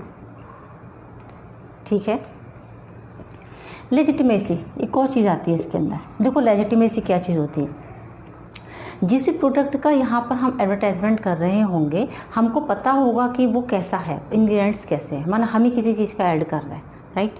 Customer के पास कम से कम एक तो प्रूफ है इस बात का कि नहीं आपने एडवर्टाइजमेंट में ऐसा बोला था, तो आपके पास प्रूफ है, तो लेजिटिमेसी रहती है प्रॉपर। आप एक कंपनी जो है वो अपने प्रोडक्ट के बारे में गलत इन्फॉर्मेशन थ्रू एडवर्टाइजमेंट नहीं करवा सकते, क्योंकि वो उसको सब सारे लोग देखते हैं, पब्लिसिटी होती है उसकी, इसलिए प्रॉपर लेजिटिमेसी बन जैसी एक प्रूफ हो जाता है आपके पास, एक प्रूफ है आपके पास। ठीक है, इकोनॉमी आ जाती है। देखो सब कहते हैं कि ना एडवर्टाइजमेंट देंगे तो कॉस्ट बढ़ जाती है सामानों की, ऐसा नहीं। एडवर्टाइजमेंट करने से आपका जो भी प्रोडक्ट है वो वर्ल्ड वाइड पहुंच रहा है, लोगों के पास तक वो पहुंच रहा है, तो ज़्यादा सेल होगी ना, सेल ज़्यादा होगी तो कॉस्ट क्यों बढ़ाएंगे हम, कॉस्ट तो उतनी रखेंगे, हम ज़्यादा कॉस्ट कर देंगे तो लोग लेंगे ही नहीं, है ना, क्योंकि इंडियन इकोनॉमी कैसी मिडिल क्लास लोगों की इकोनॉमी है, तो ये सारी चीज़ें हमको सोच समझ के उसके प्रोडक्ट के प्राइसेस को सेट करना होगा, राइट। तो ये इकोनॉमी है, प्रॉपर चीज़ें सस्ती ही रहती हैं, यहाँ महंगी नहीं होंगी एडवर्टाइजमेंट के थ्रू। अगर हम सेल करवा रहे हैं तो चीज़ें महंगी नहीं हो सकती हैं। क्लियर, चलते हैं आगे। एक्सप्रेसिवनेस, जो एडवर्टाइजमेंट होता है ना, कैसा होता है एक्सप्रेसिवनेस, वो अपने आप में एक्सप्रेस हो जाता है, जैसे उस किसी कोई पिक्चर के थ्रू, किसी ग्राफिक्स के थ्रू। ठीक है, उसमें जैसे मान हम किसी कोल्ड ड्रिंक का एग्जांपल दे रहे हैं, तो आप समझ रहे हैं ना कोल्ड ड्रिंक के एग्जांपल कितने एक्सप्रेसिव होते हैं, हमको पता चल जाता है कि उसको पीने के बाद कैसा फील होगा हमको। समझ गए ना आप मेरी बात को, तो एक्सप्रेसिवनेस होती है प्रॉपर। और क्या आ जाता है, enhancing customer satisfaction and confidence. Advertisement का क्या काम होता है, एडवर्टाइजमेंट का काम होता है कस्टमर के सेटिस्फैक्शन एनहेंस करना और बढ़ाना उसके, और उसको प्रॉपर कॉन्फिडेंस देना कि नहीं जो चीज़ जो प्रोडक्ट वो यूज़ करने जा रहा है वो प्रॉपर उसके लिए सही है, सूटेबल है।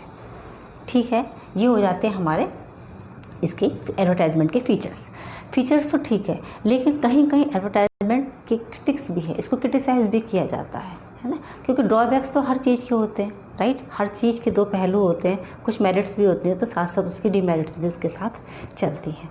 क्लियर है? तो वही है, इसके ऑब्जेक्शंस को दे दिए गए, कुछ प्रॉब्लम्स इसके साथ आए। वो प्रॉब्लम क्या आ गई? Effect on advertising on values, materials and life style. कैसे? देखो, एडवर्टाइजमेंट हमारे लाइफस्टाइल पर डेफिनेटली इम्पैक्ट करता है। देखो, हमने ऐड देखा तो वो चीज़ हम लेना चाहेंगे, एक बार नहीं, हम उसे बार बार लेना चाहेंगे। अगर उसका किसी सेलिब्रिटी ने और ऐड किया है तो हम ज़रूर से उसको लेना चाहेंगे। ठीक है, भले वो हमारे यूज़ में हो नहीं हो, ये आपके साथ भी होता होगा, सब हमारे साथ भी, सबके साथ ऐसा होता है कि एडवर्टाइजमेंट हमने देखा तो हम उसको चीज़ को लेने के लिए आगे बढ़ते हैं। तो क्या होता है, हमारी जो लाइफ स्टाइल होती है थोड़ी थोड़ी कहीं ना कहीं इससे इफ़ेक्ट हो जाती है। समझ में? हालांकि इसका कोई डायरेक्टली इम्पैक्ट नहीं है भाई, कस्टमर पर डिपेंड करता है ना। अगर आपकी पॉकेट अलाउ नहीं करती है या आपको अलाउड नहीं करता तो आप क्यों खरीद रहे हो उस चीज़ को? भाई उनका काम है अपना ऐड देना, पर आपका काम तो समझ करके लेना है ना। आप भी तो एक कंज्यूमर हो, है ना, पूरी तरीके से अवेयर हो हर चीज़ के लिए। इसलिए ये क्रिटिसिज्म है, लेकिन यहाँ पर कस्टमर को भी अवेयर होना चाहिए कि उसे कितनी चीज़ों की ज़रूरत है। Encourage sale of the inferior and duplicate product, ये तो सही है ना भाई। ये ना क्या होता है, कभी कभी इन्फीरियर प्रोडक्ट्स और जो डुबियस प्रोडक्ट्स होते हैं, यानी कि जो वैसे बना दिए जाते हैं, डुप्लीकेट प्रोडक्ट बना दिए जाते हैं, उसको भी एनहेंस कर देते हैं, उसको भी चला देते हैं, उसका भी एडवर्टाइजमेंट करते हैं। तो जो एडवर्टाइजमेंट आता है तो लोग उसको लेने के लिए आगे बढ़ जाते हैं, ये तो है। ठीक है। Confuse rather than help. TV है ना, LG का भी टीवी आ रहा है, सोनी का भी आ रहा है, फिर इसका भी आ गया, फिर उसका भी आ गया, इतने सारे मोबाइल, मतलब कन्फ्यूज़न हो जाता है, क्या लें। और सब जैसे जो बता रहा है वो सब अपने प्रोडक्ट को द बेस्ट, अब हम क्या करें, है ना। तो हेल्प नहीं होती, बल्कि क्या हो जाता है, कन्फ्यूज़ हो जाते हैं हम कि हम कहाँ जाएँ। Some advertisement are bad in taste. ये बैड इन टेस्ट खाने वाला टेस्ट नहीं है, उनकी लैंग्वेज थोड़ी सी गड़बड़ होती है ना। उसमें जो चीज़ें दिखाई जाती हैं वो किसी माना, जैसे हम कह सकते हैं इमोशनली वो ठीक नहीं है, किसी के रिलेशनशिप के साथ गलत है, या अननेसेसरी किसी कुछ ऐड हो, किसी को रिप्रेजेंट किया जा रहा है, तो थोड़ा सा मैंने सबके साथ, फैमिली के साथ देखने में थोड़ा सा वो थोड़ा सा ऑकवर्ड लगता है, वो है बैड इन टेस्ट। समझ गए आप मेरी बात को, है ना, कि जो भी एडवर्टाइजमेंट है वो एकदम फेयर होने चाहिए, जो हम फैमिली के साथ भी बैठ के अगर देख रहे हो तो भी उससे कोई प्रॉब्लम नहीं हो। लेकिन कुछ एडवर्टाइजमेंट ऐसे आते हैं जो थोड़े से ऑकवर्ड होते हैं, राइट। चलते हैं, और cost are passed on customer. वैसे वो तो ऑब्वियस है, अभी हमने बताया था आपको, भाई एडवर्टाइजमेंट फ्री में तो होगा नहीं, एडवर्टाइजमेंट होगा, कॉस्ट किस पर आएगी, डायरेक्ट और किसी न किसी थ्रू से कंज्यूमर पर ही आ जाती है, और उसके पैसे वहाँ से बढ़ जाते हैं। समझ गए आप लोग मेरी बात को? अब हमने इस टाइम पे हमने आपको क्या पढ़ा है, एडवर्टाइजिंग। क्लियर है? ये प्रमोशन पढ़ा रहे हैं हम, प्रमोशन के हमने 4 टूल्स बताए हुए, 4 टूल्स में पहला टूल हमने आपको पढ़ाया एडवर्टाइजिंग। अगला टूल पढ़ाते हैं हम आपको सेल्स प्रमोशन, राइट।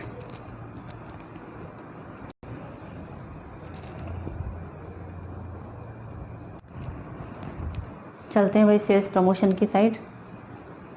अब हमें सेल्स को प्रमोट करना है, एक तो एडवर्टाइजमेंट के थ्रू हमने कर दिया, अब आते हैं सेल्स प्रमोशन। तो सेल्स प्रमोशन क्या होते हैं, ये शॉर्ट टर्म के लिए कुछ इंसेंटिव्स यूज़ किए जाते हैं, थोड़े टाइम के लिए इंसेंटिव्स, माने कुछ और फैसिलिटीज़ यूज़ की जाती हैं, कुछ और टेक्निक्स यूज़ की जाती हैं, और मेन जो मोटिव होता है वो क्या होता है, अपनी सेल को ही प्रमोट करना होता है। ठीक है, तो इसमें हमने किन चीज़ों को वो कौन सी टेक्निक्स है जो हम यूज़ कर सकते हैं अपने सेल्स को प्रमोट करने के लिए, पर ये होंगी शॉर्ट टर्म के लिए। जैसे देखो, रिबेट देते हैं कस्टमर कस्टमर कह रहे हैं हम आपके शॉपकीपर, है ना। रिबेट क्या होता है, जो प्राइस लिखा रहता है उसके प्राइस में कुछ आपको उसमें उन्होंने छूट दे दिया, ठीक है, रिबेट हो गई। डिस्काउंट, कुछ परसेंटेज कम कर दिया, है ना, कुछ परसेंटेज, डिस्काउंट परसेंटेज होता है और रिबेट में कुछ रुपए जैसे होते हैं।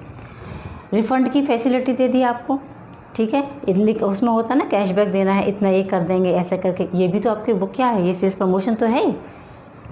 कुछ गिफ्ट दे दिया, है ना, क्वांटिटी डील कर दिया कि इतनी क्वांटिटी पर आपको ये मिल जाएगा, इतनी क्वांटिटी पर इतना दिया जाएगा, अगर 5 के साथ 1 फ्री, है ना, 5 पैक लेंगे तो 1 फ्री मिल जाएगा, ऐसा होता है ना। सैंपल आपको फ्री सैंपल बट गया, आप उसको यूज़ कर लें, उसके बाद आप सामान लें। कॉन्टेस्ट तरह तरह के छोटे छोटे हो जाते हैं ना, कि इसके इतना लेंगे उसके बाद ये मिलेगा, आपको पैकेज मिल जाएगा, आपको यहाँ जाने का वहाँ जाने का। इंस्टेंट ड्रॉ, जो लॉटरी सिस्टम होती है, ऐसे वो लोग हाथों हाथ ड्रॉ करा लेते हैं उसको। आपको ये मिल गया सारी चीज़ें, उसके बाद आपको ड्रॉ करा लिया गया, और अगर आप लकी हुए तो आपको वो प्राइज़ मिल जाएगा।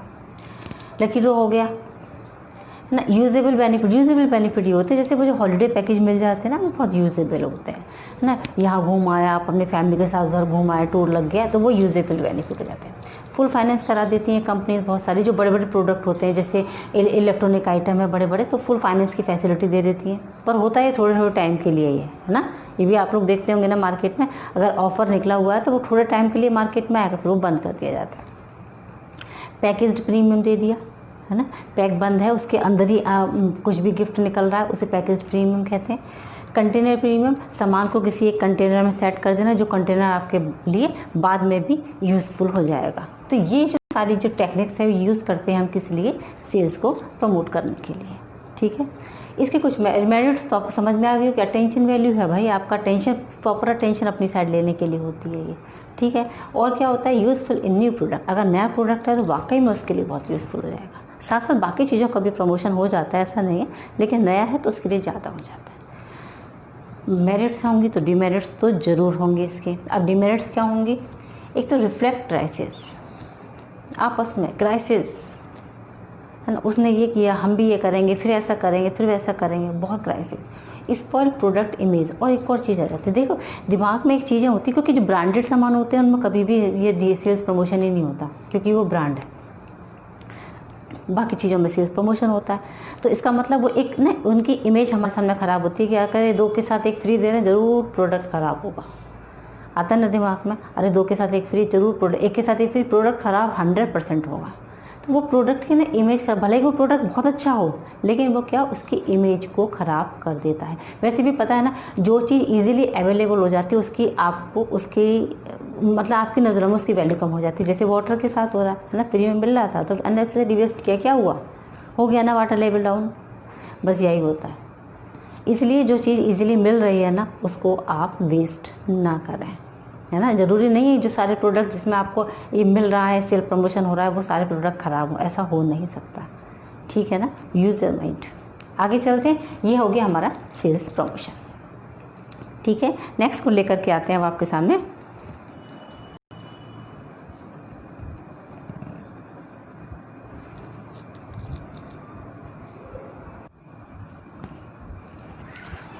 आ जाते हैं अपने पर्सनल सेलिंग की साइड।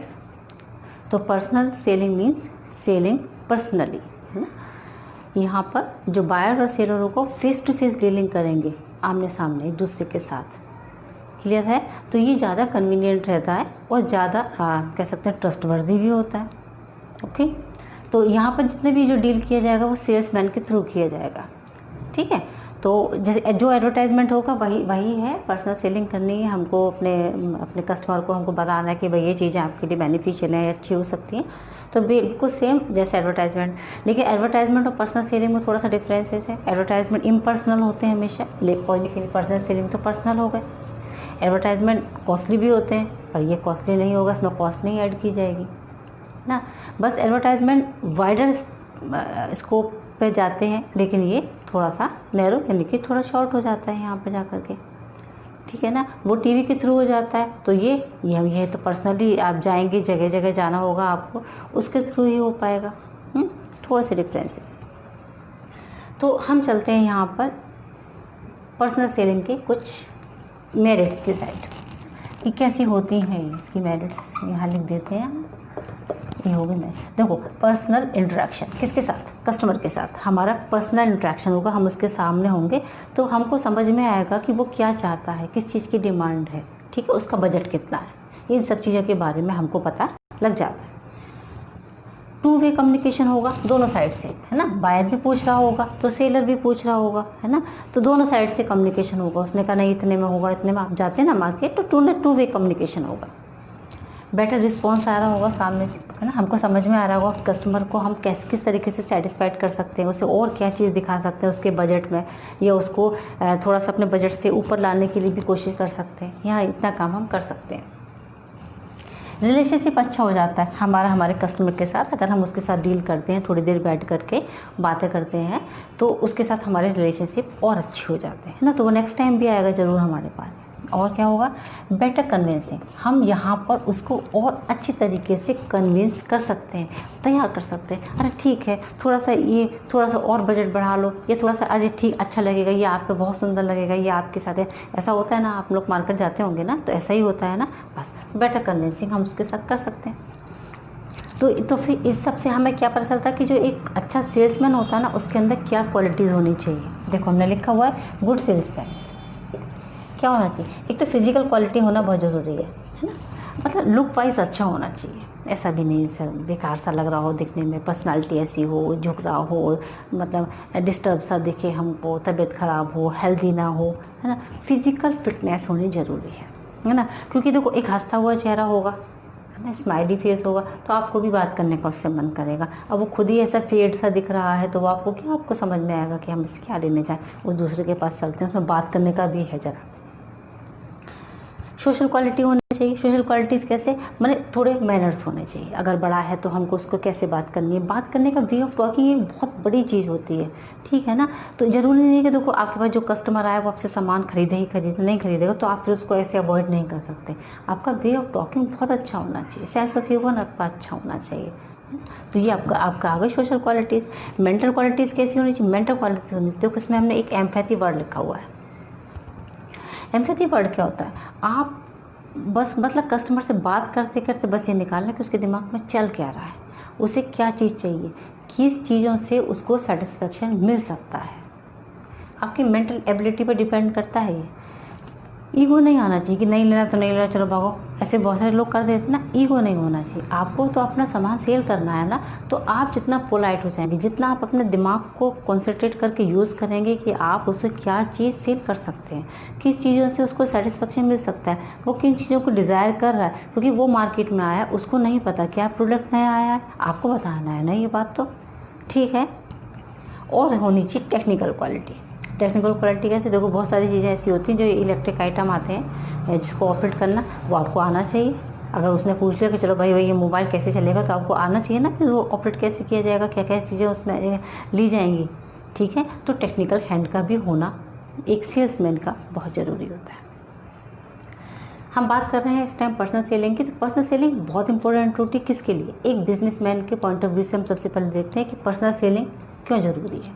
देखो इफ़ेक्टिव प्रमोशन टूल, सबसे अच्छा प्रमोशन टूल है पर्सनल सेलिंग, सबसे अच्छा इफेक्टिव टूल है ना, क्योंकि हमने भी बताया ना, आप पर्सनली उससे इंटरेक्ट हो रहे हैं, आप पर्सनली उसको फोर्स कर सकते हैं, आप पर्सनली उसको बता सकते हैं कि ये प्रोडक्ट आपके लिए बेनिफिशियल है और आप इसे यूज़ कर सकते हो। फ्लेक्सिबल होता है, इसमें हम चेंजेस कर सकते हैं आराम से, कुछ अगर नीचे ऊपर करना है, उसके साथ कुछ और भी देना है, कुछ प्राइसेस का कम ज़्यादा करना, आराम से हो जाएगा, कोई प्रॉब्लम नहीं होगी। मिनिमम वेस्टेज ऑफ एफर्ट बहुत बड़ी बात है। आप जितना एफर्ट करोगे ना, बहुत कम ऐसा होगा जो आपका आपका जो अपने एफर्ट कर रहे हैं वो वेस्ट हो जाए, है ना। डेफिनेटली कस्टमर, अगर आप अच्छे एक सेल्समैन है तो आपका कस्टमर ऐसा हो नहीं सकता जो ऐसे ही बिना सामान लिए वापस चला जाए, तो आपका एफर्ट यहाँ पर वेस्ट नहीं होगा मिनिमम। कभी कभी एक्सेप्शन तो हर चीज़ में है। कंज्यूमर का प्रॉपर अटेंशन रहता है हमारे साथ, कंज्यूमर प्रॉपर ध्यान दे रहा है आपके साथ, क्योंकि आपका उसके साथ पर्सनल इंटरेक्शन हो रहा है, कंज्यूमर आपके पास ध्यान दे रहा है इस चीज़ों पर। रिलेशनशिप आपका अच्छा हो जाता है, पहले बता चुके। पर्सनल सपोर्ट मिल जाता है आपको, ठीक है। और नया प्रोडक्ट अगर आप लॉन्च कर रहे हैं तो उसमें आपका रिलेशनशिप, आपका जो आपके कस्टमर है उसके साथ आपका इंटरेक्शन, यानी कि पर्सनल सेलिंग वहाँ पर बहुत काम कर देगी। देखो आप नया प्रोडक्ट है, आप उसे समझा सकते हो कि ये ऐसा है, इसमें ये फीचर्स हैं, ये मार्केट में नया है, इसमें प्राइसेस भी इसके कम है, इतनी अच्छा कलर है, क्वालिटी ऐसी है, ये आप उसे समझा सकते हैं। तो अगर आपका नया प्रोडक्ट है तो वो आपके लिए बहुत बेनिफिशियल है। आ जाते हैं कस्टमर के पॉइंट ऑफ व्यू से, पर्सनल सेलिंग कितनी अच्छी है। अब आप जैसे मार्केट में जाते हैं तो help in identifying the product, भाई हमको समझ में नहीं आ रहा, जैसे माना हमको एक, चलिए हमने उसको कहा कि चलिए एक वॉशिंग मशीन लेनी है जैसे, है ना। तो जो न्यू प्रोडक्ट मार्केट में आए हैं उसको पहचानने में कस्टमर को नहीं समझ में आता, वो जो सेल्समैन होते हैं ना वो उनको उसके बारे में बताते हैं। तो आइडेंटिफाई करना, help in identify latest market information. नया क्या है ये तो वही लोग बताएंगे ना कि भाई ये लेटेस्ट आया है, ये थोड़ा सा पुराना है, ये अब ये हो गया, ये अपडेट हो गया, इसके बारे में ऐसा है, ये ऐसे करके ऑपरेट होता है। लेटेस्ट मार्केट की इन्फॉर्मेशन पर्सनल सेलिंग से मिल जाती है। एक्सपर्ट एडवाइस, वहाँ जितने भी एक्सपर्ट होते हैं वो हमें एडवाइस दे सकते हैं कि भाई आपके लिए ये अच्छा है, आपके लिए ये भी अच्छा है, इसके बाद ये भी अच्छा है, ऐसे करके। इंड्यूस कस्टमर, कस्टमर यहाँ पूरी तरीके से सेटिस्फाइड हो जाता है, उसे समझ में आ जाता है कि हाँ इतनी सारी चीज़ें हैं, अब उसको ये समझ में आ जाएगा कि हाँ उसे अब क्या लेना है। सोसाइटी के पॉइंट ऑफ व्यू से देखते हैं कि अगर पर्सनल सेलिंग कितनी इंपॉर्टेंट है हमारे लिए। तो इकोनॉमिक ग्रोथ, इकोनॉमिक ग्रोथ कैसे देखिए, सभी लोग जितने भी हैं वहाँ पे सब लोग सामान ले रहे हैं, ठीक है, सामान ले रहे हैं, इसका मतलब जीडीपी हमारी बढ़ रही है। पर्सनल सेलिंग हम कर रहे हैं, शुरू से चलते हैं, पर्सनल हम सेलिंग कर रहे हैं, सेलर और बायर आमने सामने है, हमने अपने बायर को तैयार कर लिया, ठीक है, और उसने उसको सामान बेच दिया। इस तरीके से प्रोडक्ट बहुत आराम से खरीदे और बेचे जा रहे हैं, ठीक है। तो इसका मतलब इकोनॉमी में पैसा बहुत अच्छे से रोटेट हो रहा है। तो जब रोटेट हो रहा है, डिमांड और सप्लाई प्रॉपर चल रही है, इसका मतलब हमारी इकोनॉमी जीडीपी बढ़ रही है, जीडीपी बढ़ रही है, इसका मतलब इकोनॉमी ग्रोथ भी बढ़ जाएगी। समझ गए। एम्प्लॉयमेंट मिलेगा लोगों को, जो सेल्समैन होते हैं, सेल्समैन को अपॉइंट किया जाता है तो एम्प्लॉयमेंट मिलेगा बहुत सारे लोगों को। ट्रैवल एंड टूरिज्म के लिए, क्योंकि ये सेल्समैन जगह जगह घूमते हैं, है ना, अपने अपने सामान के लिए, अपने सामान को, प्रोडक्ट को ले लेकर जगह जगह जाते हैं। तो इस तरीके से ट्रैवल और टूरिज्म को भी यहाँ पर प्रमोट किया जाता है। और पर्सनल ग्रोथ भी होती है, जब आपकी जीडीपी बढ़ रही है इकोनॉमी की और हर किसी के पास सेम सामान हो रहा है, स्टैंडर्डाइज सामान हो रहा है, इसका मतलब उस कंट्री के जो जितने भी सिटीजनशिप हैं उनका पर्सनल ग्रोथ भी धीरे धीरे बढ़ता जाएगा। क्योंकि एम्प्लॉयमेंट अगर सबके पास इनकम हो रही है तो ऑब्वियस बात है कि पर्सनल ग्रोथ वो लोग करेंगे ही करेंगे। तो इस तरीके से हमारा ये कंप्लीट हो जाता है यहाँ पर पर्सनल सेलिंग, ठीक है। और इसके बाद हम चलते हैं सीधे बस और लास्ट आ जाते हैं हमारे पर्सनल रिलेशनशिप, ठीक है, जो किसके थ्रू किए जाते हैं, जो हमारे किए जाते हैं टीवी या मीडियाज़ के थ्रू, ठीक है, पब्लिक रिलेशंस। चलते हैं इसकी साइड। चलिए भाई, अब हमारा लास्ट आ जाता है पब्लिक रिलेशन। बस अब इस चैप्टर का भी ये लास्ट टॉपिक चल रहा है हमारा, पब्लिक रिलेशन। पब्लिक रिलेशन क्या है, देखिए, पब्लिक का पब्लिक के साथ रिलेशनशिप, क्लियर है ना, पब्लिक का पब्लिक के साथ रिलेशनशिप, यानी कि ये पब्लिक में सारे, और सिर्फ पब्लिक मतलब कस्टमर ही नहीं, क्या क्या लोग आते हैं, देखो कस्टमर है, शेयर होल्डर्स हैं, सप्लायर्स हैं, इंटरमीडिएटरीज हैं, इन सब के साथ हमारा रिलेशनशिप कैसा हो, है ना। अब हम सेल को प्रमोट कर रहे हैं ना, हम अपना प्रोडक्ट को प्रमोट करना चाहते हैं, तो ऑब्वियस बात है इनके साथ हमारा रिलेशनशिप कैसा होना चाहिए, हेल्दी होना चाहिए, अच्छा होना चाहिए। तो ये हमारे प्रोडक्ट के बारे में अच्छा ही बोलें, उसकी इमेज कैसी करें, अच्छी करें और अच्छी। तो इससे क्या होता है, इससे हमारी फर्म की गुडविल कैसी होती है, वो गुडविल हमारी और इंक्रीज होती जाती है। तो जो भी प्रोडक्ट हम लॉन्च करेंगे अगर उसकी गुडविल अच्छी है फर्म की, तो ऑब्वियस बात है कि लोग उसको ट्रस्ट करेंगे और उस सामान को परचेस करेंगे। समझ गए। तो पब्लिक रिलेशन, इसका मतलब पब्लिक रिलेशन के फंक्शंस क्या होते हैं, क्या काम करता है, क्या रोल है इसका। देखो, प्रेस रिलेशंस, प्रेस में बातों को बताना, ठीक है, उसके लिए आर्टिकल्स बनवाना, बताना, अपनी गुडविल को और अच्छा करना लोगों के बीच में, ठीक है। हर चीज़ एडवर्टाइजमेंट के थ्रू नहीं की जाएगी, आपका रिलेशनशिप बाकी लोगों के साथ कैसा है, क्लियर। और आ जाते हैं प्रोडक्ट पब्लिसिटी, अपने प्रोडक्ट की पब्लिसिटी करना, प्रोडक्ट को पब्लिसिटी, प्रोडक्ट के बारे में बताना लोगों को, है ना। किसके थ्रू बताया जाएगा, यहाँ पर सब ये सब चीज़ें हमने मेथड लिखे हूँ, इन सब के थ्रू बताया जाएगा। और चलते हैं कॉर्पोरेट कम्युनिकेशंस करना। कॉर्पोरेट कम्युनिकेशंस जैसे जितने भी हमारे जो शेयर होल्डर्स हैं या फिर जो भी हमारे यहाँ जो एम्प्लॉयज़ हैं, मैनेजर हैं, उसके बारे में वो जो भी मटेरियल निकाला जाता है, ब्राउचर निकाला जाता है, जो भी आपकी मैगज़ीन निकाली जा रही है फर्म की, उसमें कंपनी के बारे में उसकी जितनी भी डिटेल है उसको लिखना। मतलब लोगों को पता होना चाहिए कि आपकी फर्म कैसी है और कितना ग्रोथ कर रही है। अगर लोगों का एक बार किसी भी कंपनी में, किसी भी फर्म में एक बार भी लोगों का भरोसा आ जाता है, उसका ट्रस्ट आ जाता है, तो वो किसी भी प्रोडक्ट लॉन्च करती है तो लोगों का उसमें भरोसा होता है और वो उसको परचेज़ करते हैं, पब्लिकली परचेज़ किया जाता है उसको, ठीक है। लॉबिंग, एक लॉबिंग एक इंपॉर्टेंट चीज़ आ जाती है इसकी। देखो लॉबिंग क्या होता है कि जो फर्म होती हैं, प्रोडक्ट बन रहे हैं यहाँ पे, तो ये जो गवर्नमेंट होती है पॉलिसी निकालती रहती है टाइम टाइम बिजनेसमैन के लिए, तो ये क्या करते हैं, इनका रिलेशनशिप उन लोगों के साथ, उन वो मिनिस्टर्स जो इसमें इसके लिए जो भी वो बनाते हैं, जो भी पॉलिसीज़ बना रहे हैं, तो उन लोगों को ये बताना कि ये पॉलिसी इस तरीके से लेकर के हैं जो उनके लिए भी बेनिफिशियल हो। इसे कहा जाता है लॉबिंग करना, है ना। तो क्या क्या होता है इसके अंदर, जितने भी जो मिनिस्टर्स हैं जो बिजनेस से रिलेटेड पॉलिसी को बना रहे हैं, उससे अपने रिलेशनशिप को अच्छा करना, ठीक है। काउंसलिंग करना, है ना, लोगों को बताना, समझाना, help in achieving market objective, और मार्केटिंग ऑब्जेक्ट को प्रॉपर अचीव करना, है ना। तो यहाँ पे क्या होता है, आप अपनी जो गुडविल है उसे पहले ही मेंटेन कर लेते हैं, गुडविल को पहले ही मेंटेन कर लेते हैं, या फिर उस प्रोडक्ट को मार्केट में लाने से पहले प्रोडक्ट के बारे में लोगों को जानकारियाँ दे देना, तो लोगों को पता चल जाता है कि हाँ इस टाइप का कोई भी प्रोडक्ट मार्केट में आने वाला है। अब ये होने लगा है, अब पहले प्रोडक्ट के आने से पहले ही उसके एडवर्टाइजमेंट यानी कि उसके बारे में लोगों को बताना शुरू कर दिया जाता है कि हाँ इस टाइप का एक प्रोडक्ट मार्केट में आने वाला है। तो जब लोग उसके लिए एक मेंटली अपने आप को प्रिपेयर कर लेते हैं, और जब वो प्रोडक्ट मार्केट में आ जाता है तो लोग उसको परचेस कर लेते हैं। क्लियर। अच्छा, इसमें कौन सी मेथड, हम ये जो बात कर रहे थे, ये तो बात करते पब्लिक रिलेशंस के रोल की, यानी कि फंक्शंस की।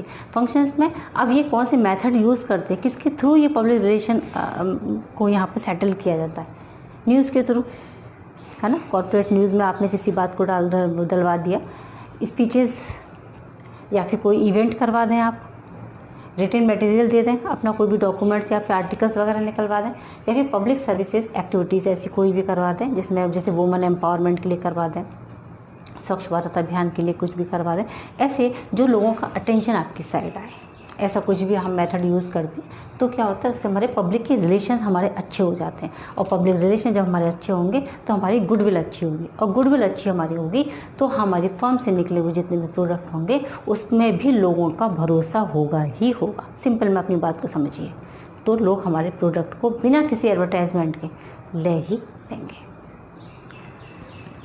तो स्टूडेंट, एक बहुत लंबा टॉपिक था, जो फाइनली हमारे 4 P's यहाँ पर आकर के, जो मार्केट मिक्स पढ़ा रहे थे आपको, वो 4 P's यहाँ पर आके हमारे फिनिश हो जाते हैं। आई होप आपको समझ आ गए होंगे।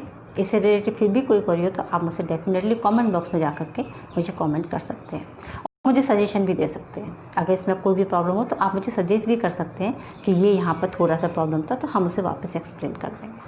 Okay, then take care, good bye.